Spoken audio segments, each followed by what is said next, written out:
Assalamualaikum warahmatullahi wabarakatuh. Waalaikumsalam warahmatullahi wabarakatuh. Alhamdulillah, Alhamdulillah, Alhamdulillah. Allahumma sholli ala Muhammad wa ala ali Muhammad. Allahumma sholli ala Muhammad wa ala ali Muhammad. Allahumma sholli ala Muhammad wa ala ali Muhammad. Saudara dan saudariku rahimakumullah, terkhusus yang berada di Masjid Al-Mahdi di Bukit Lembah Subang, dan saudara dan saudariku rahimakumullah yang berada di rumah atau yang sedang menyaksikan tayangan ini. Di pekan kemarin saya telah membawakan firman Allah surah Al-Kahfi ayat ke-16. Sekarang saya ingin melanjutkan mentadaburi firman Allah surah Al-Kahfi ayat 17 dan ayat ke-18. Saudara dan saudaraku rahmatullah, kita berada di masa-masa Al-Mahdi, atau di masa-masa orang yang mendapatkan petunjuk untuk mengingatkan kembali umat Islam ini kembali kepada ajaran Rasulullah yang sebenarnya. Dan di masa ini tentunya adalah masa-masa yang dominan umat Islam ini berada dalam ketidaktaatan atau tidak mengikuti atau tidak memperhatikan Rasulullah. Tetapi di masa ini juga ada kaum yang memperhatikan utusan tersebut, yang disebut dengan kaum ghuraba atau orang yang asing. Maka beruntunglah orang yang asing. Islam sebagaimana sabda Rasulullah, Islam bermula dalam keadaan asing sebagaimana permulaannya, maka beruntunglah orang-orang yang asing.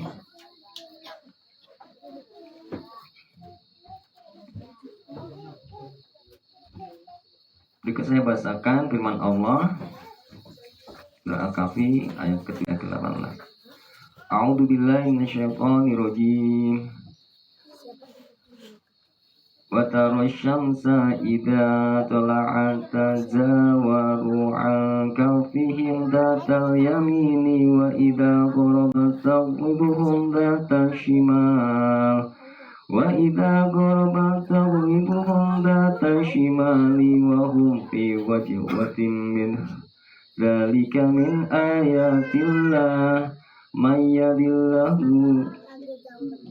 yahdillahu fahuwal muhtadi wa may yudlil falan tajida lahu waliyyan mursyida wa tahsabuhum ayqadan wa hum rukud wa nuqallibuhum dhata yamini wa dhata shimal wa kalbuhum basidun dhira'aihi bil wasid law ittalaqta 'alaihim lawallaita minhum firaran wa lamulita minhum ru'ba.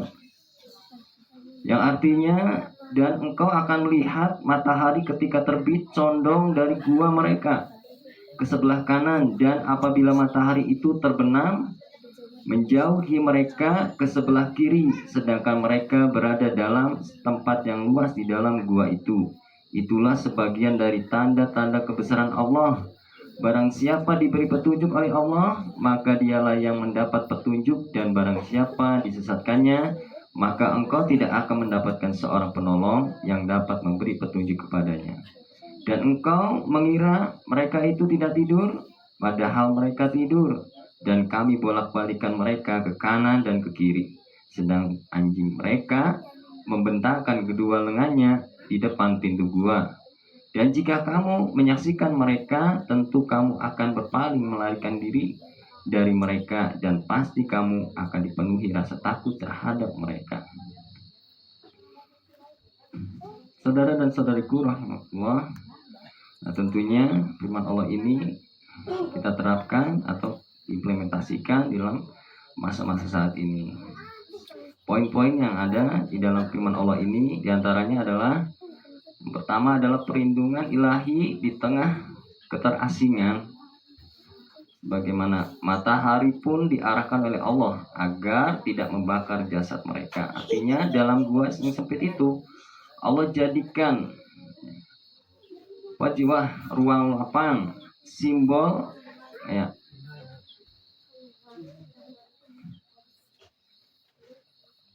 di tengah kesempitan dunia. Allah lapangkan hati mereka karena iman. Jadi meskipun mereka berada di dalam kesempitan, ya seperti saat ini Guroba itu sedikit asing, banyak yang tidak mengikuti petunjuk utusan.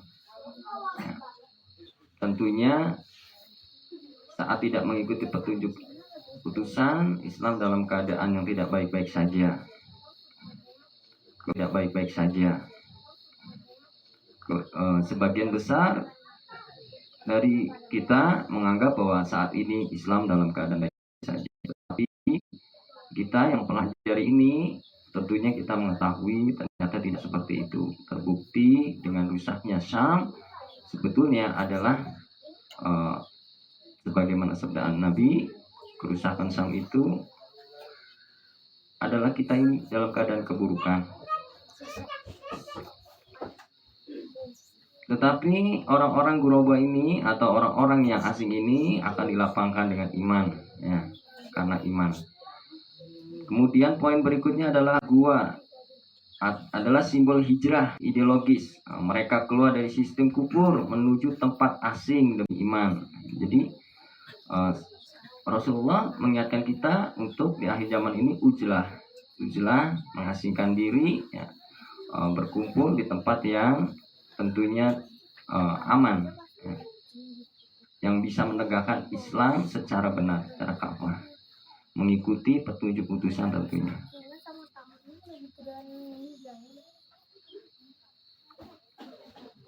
Allah tunjukkan bahwa keterasingan karena iman bukan kesia-siaan, tapi justru medan kasih sayang dan perlindungan Allah. Ya, jadi ujlah bukannya kita menjadi tidak aman, ya, justru ujlah itu kita menjadi aman.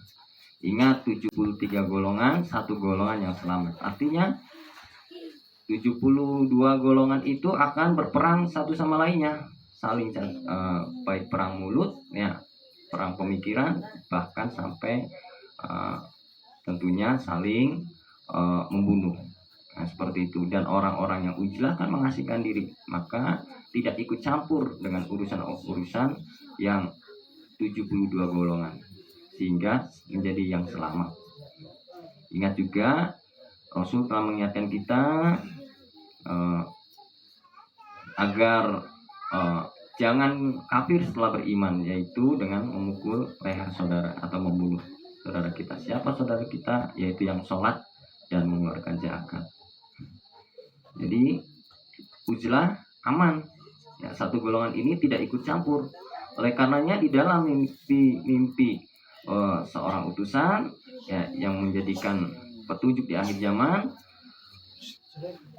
bahwa kita diminta untuk menjadi orang yang moderat, pertengahan, tidak ikut campur. Nah, kemudian selain moderat, kita juga diingatkan bahwa akan ada pertempuran atau perpecahan sesama saudara, ya. Maka orang yang memperhatikan ini tentunya memperhatikan, ya, kita mengasingkan diri untuk menjaga keimanan kita, tentu perlindungan dari Allah agar kita tidak berbuat dosa. Kemudian kita melihat bahwasanya di dalam firman Allah ini, ketika kamu melihat dalam hidup orang beriman itu tetap kuat, ya. Di saat semua goyah tetap istiqomah saat dunia terbalik, ya. Ketika ketahuilah itu tanda dari Allah. Dan dunia ini kan terbalik karena kita mengikuti sistem kafir kan. PBB itu kan pemimpinnya orang-orang kafir kan. Jadi kan sebagaimana firman Allah yang pernah saya jelaskan tentang kaitannya surat Al-Ankabut ya dengan PBB, dan kita juga firman Allah tentang orang-orang munafik, ciri-ciri orang munafik dan sebagainya. Nah itu mengakibatkan dunia terbalik. Yang harusnya kita mengikuti perintah Allah, justru kita malah mengikuti perintah atau petunjuk dari manusia, ciptaan Allah. Maka terbalik. Sebagaimana sabda Rasul juga, sejengkal demi sejengkal umatku mengikuti kaum terdahulu, seperti itu. Artinya kita dalam ketidakbaikan. Jika kita terus mengikuti itu, kita sadar sehingga kita berbalik arah. Kemudian petunjuk bukan karena logika, tapi karena hidayah. Tidak cukup hanya cerdas, hidayah adalah anugerah, maka mintalah dan jagalah. Nah, karena kan seperti itu, yang memperhatikan mimpi dari insya Allah beliau adalah utusan setiap penghujung 100 tahun ya. Yang memperhatikan hanya sedikit, nah itu orang-orang yang mendapatkan hidayah ya. Sedangkan yang tidak memperhatikan cukup banyak, yang tidak memperhatikan cukup banyak. Sehingga orang-orang yang guroba itu orang yang asing. Orang asing itu sedikit, nggak banyak ya.